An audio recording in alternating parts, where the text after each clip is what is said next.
Yes, I make my own graphics, and you can too. So I make my graphics in Adobe Illustrator. A free alternative is Inkscape. What these have in common is that they're vector graphics programs, which means that I can make things and then I can like blow them up as big as I want, and it won't get all pixely. And I can export them in like all different file sizes. So if you have just like a JPEG or a PNG or something, like it's kind of like storing the information, like it's storing little like colored dots type of thing. But with this, it's telling the computer like draw a line like this and this and then this, and then you can actually like edit those lines and you can make those lines, and you have so much more control over your graphics. So I make my figures, and then I can actually, so I use like Keynote instead of PowerPoint, because I have a Mac, but you can also use PowerPoint or that sort of thing. And then I actually like import these different figures I make into here, and then I can animate them.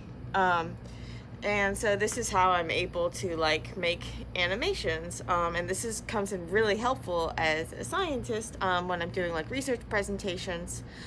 So like my PIs, like my boss, actually uses my slides sometimes. And what's really great about doing things in Illustrator the way I do it is, what I do is, I'll show you more about this in a minute, but I actually save the different things as symbols. Windows symbols. So I save all these different parts as symbols, and then I can reuse them over and over, and then I can make changes. And so like she's like, can you make this darker? And so then I just go and I like alter the symbol, and it changes it everywhere. And then I just, when I go back into Keynote, I can just update the image. I can just update the image, and that way I can make the changes. And so I started making these graphics in like the very beginning of my PhD, and then I just keep making them better and better, but I can always just like use like the same animation, but just keep like making the graphics better on top of it. And having these graphic symbols is a really great way to help keep the audience engaged in like what step of the pathway or that sort of thing that you're focused on. Like if you have a little graphical representation, so say you're working on like a protein that binds an RNA, it could bind like 2 different RNAs or whatever. So in my case, I'm working with this protein that binds a guide RNA and a target RNA. So there's these 2 different RNAs, and I can have representations of the protein that's bound to both, like that's RNA free, bound to the guide versus target. And that way I can, by highlighting the different things throughout the talk, I can help keep the watcher like engaged in like, okay, this is the step we're talking about in this pathway. So also people, if you have like multiple proteins involved, if you have just like a little schematic, and you can highlight which proteins we're looking at. And so these, especially when you're doing things like virtual conferences or that sort of thing, it's really great to have a sort of thing that like if your audience gets distracted or that sort of thing, they can look and see, oh, that's where we are. It's also really great for making figures. So figures like for papers and that sort of thing, but also just figures for your notes. So I've talked a little bit about this before, but when I make my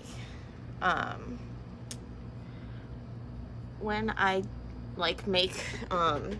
take notes, so I actually do a lot of my notes in Illustrator. So I can't show you that because it's like private, like my research stuff that I'm not allowed to share yet. But what I do is, like for experiments, what I'll do is I'll make this layout. So I have like my graph and my chart, and then like a data table and the methods and experimental details or whatever. And so this is kind of like my notes, and then I save it as this PDF. So PDF is like one of those vector formats, so I can blow it up as big as I want and that sort of thing. But because I have it saved in Illustrator, I can then like just use these different parts, so I can like crop it in different ways. If I want to just do it from the PDF, or I can just export these parts individually, and I can change the colors, I can change all the different things.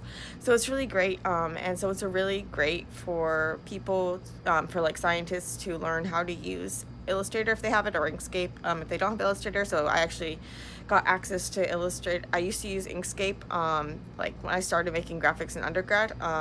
When I got to grad school, I switched to Illustrator because I got access through my school. So I actually pay for like a monthly subscription for Adobe Creative Cloud, so I get Illustrator and like all the others, like the suite of the Adobe products, and it gets the updates and that sort of thing. I'm not like trying to sell their product or anything. That's just what I personally use. So I think it's about $30 a month. So it's not cheap, but it's kind of like my splurge. I don't like go out and party or go to like shows or that sort of thing. So this is my like monthly splurge type thing. And I consider it a kind of investment because it's been like incredibly useful in all sorts of ways. So not just for like my science communication outside of the lab, but also like in the lab. Like I said, like sometimes I even make graphics for like other lab members and that sort of thing. So it's been really helpful, and it's also fun.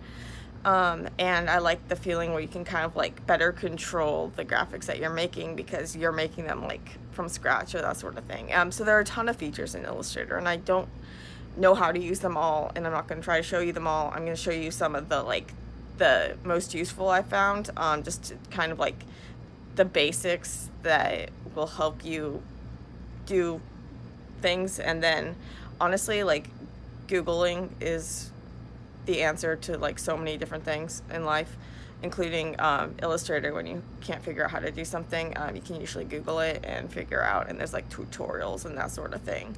But sometimes I really feel that like 90% of grad school is learning how to Google things. Well, I mean, not learning how, but just like becoming comfortable with Googling things and searching through things to try to find answers. And so, yeah. Okay, I really wasn't serious. 90% of grad school is like optimizing experiments, but there's a lot of Googling too. Okay, let's take a look now. Fair warning, if you're looking for like a good Adobe Illustrator tutorial, you're in the wrong place. That's not what this is. I am not an expert. This is just like a behind the scenes look at some of the things that I find really useful when I'm making graphics, and some of the basic things that you can do in Illustrator. But it is definitely not like a comprehensive guide or that sort of thing, and it's super bumpy. But as I'm like making graphics and stuff for my presentation, I thought I'd give you a behind the scenes look, because some people have asked about it before. So hope you find it at least somewhat interesting and hopefully somewhat helpful, and gives you a flavor of what you can do. Window looks a bit like this, and so you can organize it to suit your various preferences, and I'm not going to go over that here, but in terms of like, if you go to the window tab, you can see all these different little pop-up windows that you can prioritize like what you want. And then like for workspace, you can save like custom workspaces where basically you have the windows that you want, the like swatches and libraries and all that. And then your like key toolbar is going to be over here on the left, where you have these little symbols. Some of them have this little arrow, which means that there's more options. So like other tools, like, so the rotate tool also has different options, and I don't know why it's not clicking on it now. Okay, if you like right click, you get rotate or reflect, and you can see they also have like this R or the O. So those are like the hotkeys, like the shortcuts. So these different functions that you'll use a lot have these shortcuts. So like selection tool is V. So if I go to V, it'll select like a group. If I go to A, it's a direct selection tool. So when you use V, so if things are like grouped together, it's going to select the entire group. So it's hard to show here because these are all like symbols. But here, so if I like select with V, it'll select the entire group. If I select with A, it'll just select a single thing. And so you'll see these different lines. These will allow you to change the shape. So you can like pull on the lines to change the shape, at a length and that sort of thing. And I don't want to change it because I don't want to mess it up, but that's how you would do it. What you're looking at here, so this is obviously not like a fresh file. This is a file that I'm making some symbols in and some graphics. And so each of these white things is an artboard. So if I want to go to artboard, you can press Shift O, or you can just press this little button over here. And so these artboards are kind of like your canvases. So you can easily make new artboards. You can also copy artboards and the stuff that's on them. So if you click on it and then you drag and you press the Option key, and then you keep it held down until you release, then you get a copy of that. And then you can, I just Control Z to undo that because I don't want a copy of it.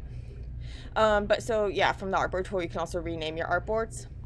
And the artboards come in handy because you can then export them as artboards. So this little, like, there's a couple different ways to export things. So if you export asset exports, so here I can put, like, drag in different pieces from one of my artboards and export them as assets. As assets, not acids, sorry. Yeah, so I can export them as assets, and this is usually what I do to get the figures that I put into Keynote. And so you can do it at different scales and different export formats. So that's the thing with the vector graphics I was talking about, how you can export them however you want, at whatever scale you want, which is really great because, like, if you're doing a presentation, so like a PowerPoint presentation or something, you might need really high quality, large graphics, but those also have like bigger file sizes and that sort of thing. So if you're just printing something like a little picture on a paper, you don't need that big of a figure. Or if you're doing something like posting the figure to Instagram or something, you don't need that huge of a file size. But by saving things by exporting as assets, you can then, if you make changes to the thing on the screen, it'll automatically update in the asset panel. So if you were to export it again, it would be changed. But you can also do, if you go to File, Export for Screens. So now you get the option to export the artboards. And so now you can, like, export each of these artboards as a separate file if I wanted to do that, as opposed to exporting individual assets. And once again, you have the option of exporting it in whatever, like, file size and format you want.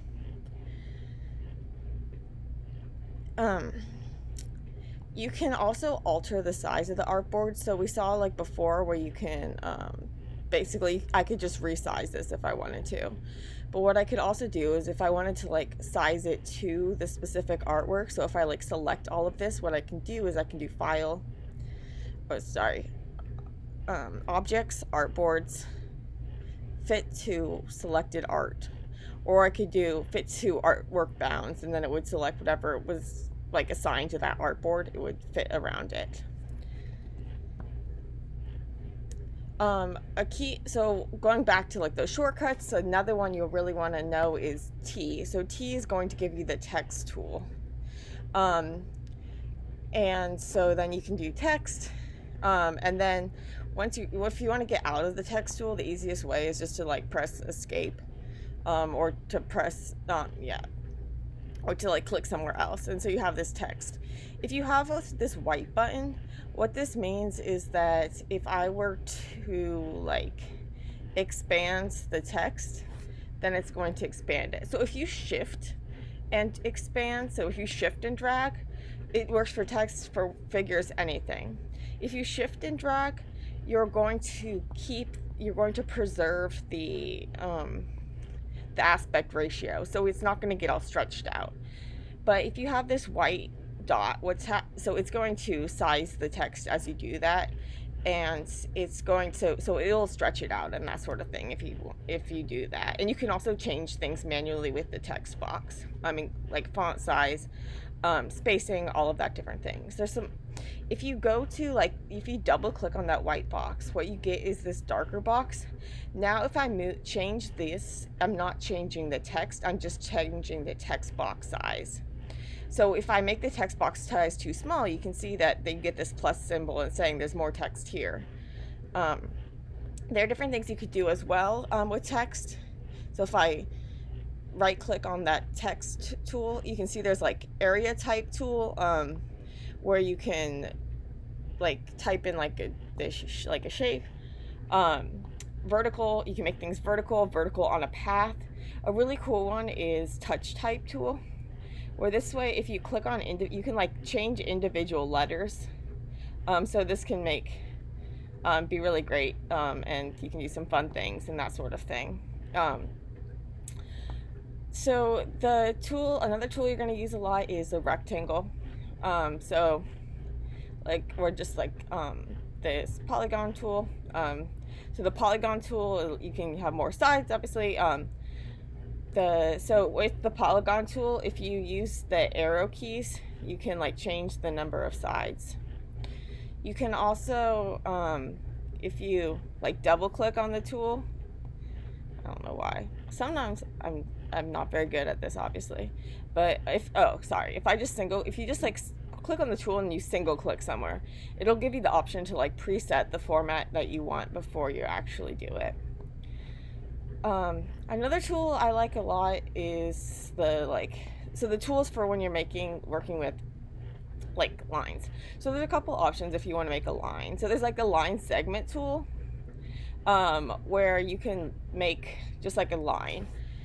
And if you want, it has like, you can set the presets and that sort of thing, where you can like custom make the line before you make it. Then you can alter, if you in the stroke category, in the stroke little keyboard, I can change like the weight of the stroke, so like the thickness, the caps. I can put arrows, make a dashed line, and then I can change the color over here. So with the color thing, you see there's like this one of the boxes is for the fill, and the other box is for the stroke. And so right now the fill is selected, and so right now the fill is clear. So you can swap the fill and stroke. So now it's going to change. Oh, now it made the fill clear. But if I just click on the stroke, now it knows I'm focusing on the stroke. So if I want to rechange the color or something, it'll change it. Wow, it's a very ugly color. So that's the stroke. But what I like usually more than just like a line is a pen tool. So this allows you to have more control. So you get to it by pressing P or by clicking on this like pen tool over here. So with the pen tool, you use like a series of points to draw the line. So if you just like press down points, then you'll get something like this. Sorry, like I normally get out of this by pressing escape, but right now if I press escape, it's going to stop recording my screen. So I'm just going to press like V so I get to a different tool. But so you can see here, and then I can change the things after the effect, move these points around. And you can see this here where you can like turn that point into a curvy thing. But if you want to make curvy lines, what I normally like from the beginning, what you can do is if you like drag at a point when you do it, now you'll get these like Bezier curves or whatever, I don't know what they're called. But you can make these curved lines just by like dragging it out, and then once again you can change everything after the fact. Another thing you can do with the lines and with like that, so either like these straight lines or the lines that you custom make, is you can change the width of this line using this width tool. So see, there's a ton of different tools and I don't even know how to use a lot of them. But this width tool, if you click on here, you can like alter the width of the line in like different places and do all sorts of stuff. You can also change the brush that you're using. So they have like a bunch of different brushes. And there's some like pre-made width, so you can like save your own width profile if you want. If you want to, sometimes you make a line and it's like way too complicated. So there's like too many points and it looks kind of all like not very smooth. So there's a couple things you can try. So one is this smooth tool. So you can go through and it'll try to like smooth out the curve. But sometimes what it does like is it makes like, now there's like a bazillion points. So sometimes you don't want a lot of points, so you can go to Object Path and Simplify. And now you can simplify, so you can make it have fewer points. And so this can be really helpful, but sometimes it makes some of the points into like sharp points, so you just want to be careful with that. There's also like the brush tool, where you can brush and use these different brushes. Yes, so sorry. So before with the lines, that you're not using the brushes there, I don't think. But with the brushes, you can do things. You can make custom brushes. So like, if I wanted, when I wanted to make like the tails for the RNA, I made a custom brush where you can do things like that. So in addition to making brushes, you can also make like symbols, swatches or whatever. So over here in the swatch library, you have like the color swatches, but you also have all sorts of, you have things where you can have like textiles, gradients, oh, so that's just colors, but you can have like patterns, basic patterns. So if you look, you can see you can get like these dots and that sort of thing, and you're able to, now you can make these shapes and have them, well, right now it's on the stroke, but I can make it like a dotted shape. You can also have, another key thing is grouping things. So if I want to group two things, you can like click on them. So you can click on multiple things by using the shift key. When you click on them, and then you press Command G on a Mac. I'm not sure, it might be Control G on a PC, but I'm not sure. But you can also just like click, click and double click and group. When you do this, so now they're grouped together, and to ungroup them, I shift Command G to group them, to ungroup them, and then I Command G if I want to group them. So that's really helpful. So you can move things around, like keep them together and move them around. Say that I don't want anything to change with this. What I can do is I can actually lock this. So if I go to Object Lock Selection, or I could also just do Command 2, and now it's locked. And then if I want to unlock it, I can do this Option Command 2. Or I can right click on it and then unlock it. One thing that's going to be like super duper helpful for you is the align tools. So I like to, you can get to the align tools. So Window Align or Shift F7. And it also comes up here on the top bar sometimes too. Like I said, I'm not a pro in this. This is just like obviously a very rough introduction. But if you click, so you shift click to click on multiple things, and then what I can do is I can align them. So at the top, so if you align things, basically you're like, you can align them right, left, or whatever, on top of each other, on the bottom. You can also distribute them. So this is like if you have multiple things and you want to distribute them evenly, like vertically, so this is doing it based on their center. Or you can do it based on like the spacing between them. And right now I'm aligning based on selection, so the things that I have selected. But I can also align based on like the artboard. If I want these all centered in the center of the artboard, I could do that. You can also align to a key object. So you can do it here, or what you can do is like, so if I shift click on multiple things and then without shifting, so I shift clicked on these things, and then I just click on one of them that I want to be the key object, and I want to like everything to align to that, and it'll get bolded looking, and then that one will stay still where everything will change around it. So the align is going to be super duper useful when you're making like figures, graphs, and that sort of thing. Another useful thing is like if you want to select things that are like, if you have multiple instances of, say I have like a couple different shapes and they're colored this purple color, and I decided I wanted to change that, like the purple color in like all these shapes, like every shape that's that color, I want to change it. What I can do is I can select one of them, and then I can go to select, same, and then you have different options like whatever you want to do. But so this one, they have the same fill and stroke and everything, so I'm just going to press same appearance and then select them both, and now I can change the color to something that I do want. And so this will change it like everywhere, or if you just do it like within a group, then you can change it just with the ones that you have selected. Another useful thing is if you want to like unite shapes. So like if you go to this like Pathfinder tool or whatever, I can make these shapes into one thing, or I can like cut out part of it based on one, like the front one or the back one. This like divide tool, it'll like split them, but it will like keep these different parts. So that can be really helpful too. You can also kind of do something similar with a clipping mask, but you're not breaking it up. But if you just want to, like, so say I have a figure. So say this big thing or whatever, and I just want to display like a box. Like I just want to display this part of it. What you can do is you can make a clipping mask. So if I select them both and then object, clipping mask, make, now it will just show me this, but I haven't actually broken this.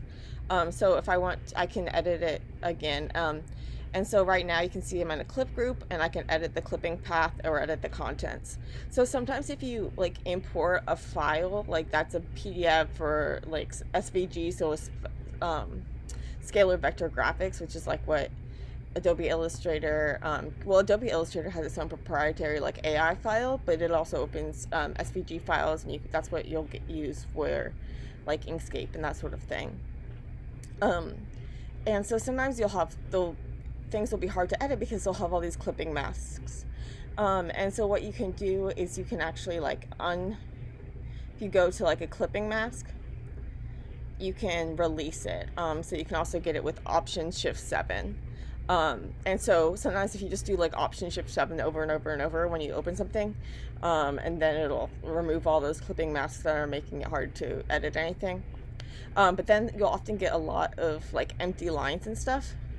So what you can do is like go to, so say I want to select some things and I want to object path, I can go to cleanup, and stray points, I want painted objects, empty text paths, or whatever. And so now it's going to remove that empty clipping math path, and now I don't have to worry about that. So when you have clipping math, the paths, when you like import files and that sort of thing, they can often be really annoying because you're trying to click and there's like nothing there because it's just like the empty clipping mask. So if you use that cleanup, that can be really helpful.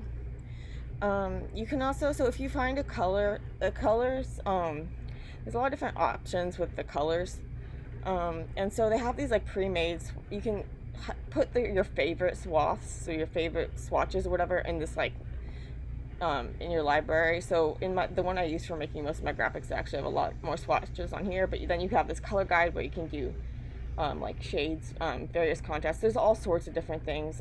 So like seriously, there's tons of different things that you can do. But you can also like edit the colors. So a lot of times like colors for science figures and stuff are just like super duper like blaringly, I don't know, just like too bright kind of. So you can alter the like hue, saturation, brightness, which can be really helpful for making colors that you like better, and then you can save them and that sort of thing. So those, another key thing is opacity. So with opacity, you can like set the, or you can also do it like up here or whatever. I can make it like see-through kind of, and so I can do this. Another thing to keep in mind, if you do things with opacity, sometimes you don't want the opacity to like change the other things. So if I just wanted this gray to be opaque but not to like mess up, or gray to be like this but not to mess up the blue with that bin in or whatever, you can do this thing like you select the things, and then if you group them, if you go to opacity options, you can like knock out group. And so this way that didn't work. Sorry. Oh yeah, okay, because the gray was in front. But now the gray wouldn't be, because the gray isn't like transparent in respect to the blue, but it still is in respect to this like red stuff. So that's a thing to keep in mind. And you can also like make a mask. So this, if I wanted to make a mask, what that would do is it would like cut out the stuff like below it, kind of like at the clipping group, but you have more like flexibility in in how you alter it and that sort of thing. And I use masks a lot, but I don't really have time to go over it here, and I can't remember exactly how and when I use it, so sorry. But those are the main things. So yeah, the grouping and the align are really helpful. Also like the gradient tool. So if I want to make this a gradient,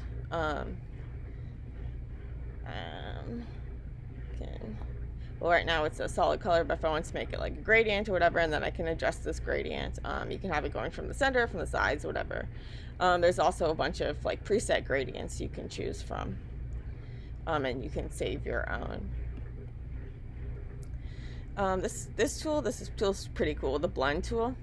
So if I wanted to make like a square,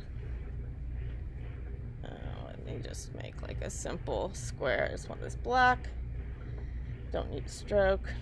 Okay, but I just have a square, and then I'll just copy paste, shift drag to change the size while keeping the aspect ratio. I'm gonna make this purple. Now what I want to do is I'm going to go to blend tool, and I click on one and then the other, and it's going to like blend in between them. You can also do like so this is smooth color, but if I do like specified steps, so say I just want like 10 steps, now you can see there's like shapes in between. And so this is really helpful for doing things like when I made this brush stroke, that sort of thing. And you can also like alter the properties of your strokes, your fills, all of that stuff. Everything's like super customizable. You just have to like play around, find tutorials and that sort of thing. If I want to make a rectangle, so like going back to like the tab with like all those different things, if you do like this free transform tool, now I can do things like if I alter the perspective, that sort of thing.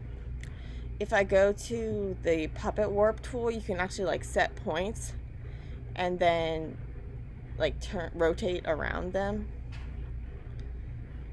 You can like curl around the point. You can drag points, and so you have these set points saying like keep this and go around it and sort of the thing. So there's all sorts of really cool things you can do if you play around. The eraser tool, you can like slice things with. There's honestly like a ton that I have no idea what does. Shape builder tool is really useful for like combining different pieces into one thing, and then yeah, so there's a ton of different features that I encourage you to check out, but I'm not an expert, and I don't want to like steer anyone wrong, so I'm not going to try to explain anything in too much detail. So when I make the symbols, so I was talking about like I have all these symbols for like the different pieces of the RNA interference pathway. You can also, if you have a symbol, you can actually like you can like replace the symbol with something new, or you can, if you edit the symbol, it's going to change all the instances, but you can also break the link and then edit it as just like a simple, like as its normal graphic. There's this thing called like a dynamic symbol where you can actually, like if I press A and then I press the different pieces, I can change this without changing all instances of that symbol. So just in this one case. So there I'm using the A tool, which selects just the individual part. What else? and then I can also use like this symbol sprayer tool, and there's like different spray symbol options, so I can shift, scrunch, size, spin, whatever. So like if I'm doing it, well, right now this is a really bad example because it's this really huge symbol, but if I had some like small symbol, so say I just want like tons and tons of these scissors, if I press this, I can now like spray a ton of these scissors. And then I can use like the symbol shifter tool to move them around, or scruncher tool to scrunch them, all these different things. And so using those symbols allows you to like cover a lot of things, like an instance, like tons and tons of times without having to copy and paste tons and tons of times. So that's really helpful when you're doing things like making water or that sort of thing. That's the main things I wanted to talk about.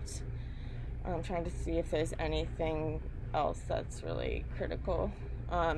So the transform tool, you can also get it like up here on transform. I'm not sure if this like everything might seem a little different laid out depending on what workspace you choose and how you customize it and that sort of thing. But you can select so here it's showing that I'm constraining the width and height proportion. So it's not, if I change one of the width, it'll change the height proportionally. But I can change the angle and size and everything. So I can make if you have like two graphs and they're different sizes, you can like easily resize them to be the same size. There was one more thing that I thought of when I was, and now I unthought of.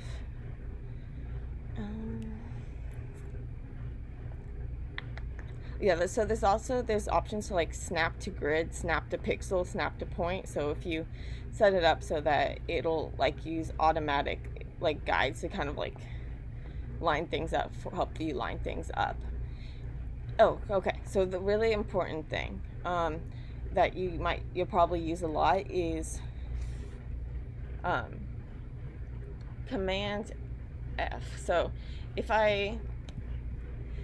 allows you to paste things in place. So you can copy and paste with Command V just like you would in a normal thing, but then it's going to like paste it in like the center of your screen or something. If you want to paste it like exactly where this is, you do Command F. Now I have a second copy that's right here. You can also get a second copy if you do Option when you drag it, just like we did with the artboards. When you are moving something, if you press the Shift key, you won't move so it'll constrain the movement. So depending on which way you're doing it, so it'll like constrain it horizontally or vertically or to like a preset angle. So the Shift key is really helpful. So the main things you'll probably want to remember are like the align, the Command F to place in place, the Shift key to keep things in a line when you move them, and then like I said, there's like just tons and tons of things that you can do if you play around enough. And so sorry that's really rough explanation, but hopefully that gets you excited to start playing around if you have Illustrator, and you can do similar things with Inkscape. I just am even less of a pro in that, so I'm not going to try to get into that too much. Just know that it is available, and it's a great alternative if you don't have Illustrator.